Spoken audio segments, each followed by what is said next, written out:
When David danced. What does it mean for our worship today? 2 Samuel 6, verse 14. And David danced before the Lord with all his might, and David was girded with a linen ephod. David wasn't dancing for fun, performance, or attention.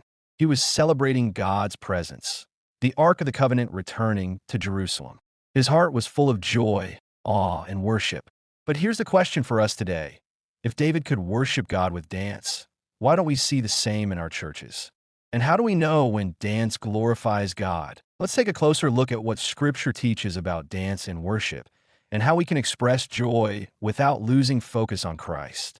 David danced before the Lord as the Ark of the Covenant was brought back to Jerusalem. His dance was an expression of joyful worship.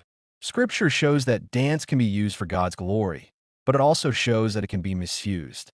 Dancing is mentioned in worship after the crossing of the Red Sea, Exodus 15, verse 20, led by Miriam in celebration of God's deliverance. However, the Bible also records instances where dancing was connected to sinful behavior. In Exodus 32, verse 19, the Israelites danced before the golden calf in idolatry. What began as celebration turned into disorder and rebellion. In the New Testament, dance is not mentioned as part of early church gatherings. Acts 2, verses 42 to 47. While Scripture does not forbid dancing, it is also not presented as a required element of Christian worship.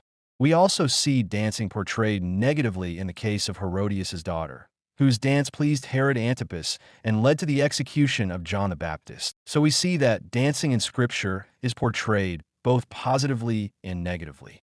The key issue is not the movement itself, but the purpose and the heart behind it. Worship should never become distracting or take the focus away from glorifying God. Matthew 18, verse 6 reminds us of the seriousness of causing others to stumble. 1 Thessalonians 5, verse 22 encourages us to avoid every kind of evil. 1 Corinthians 14, verse 40 teaches that all things should be done decently and in order. Worship must always remain orderly and Christ-centered. While expressions such as dancing may be meaningful in some congregations, each local church should prayerfully discern how, when, and whether it is appropriate, ensuring that it honors God and strengthens the body of believers. It is also important to consider others.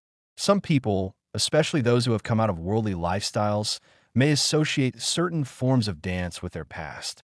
If something in worship troubles a believer's conscience or becomes a distraction, the goal is not to limit worship, but to protect unity and keep the focus on God. We can worship fully with our hearts, voices, lifted hands, obedience, and reverence, even without dancing. Things to keep in mind. Ensure movements are modest, appropriate, and edifying.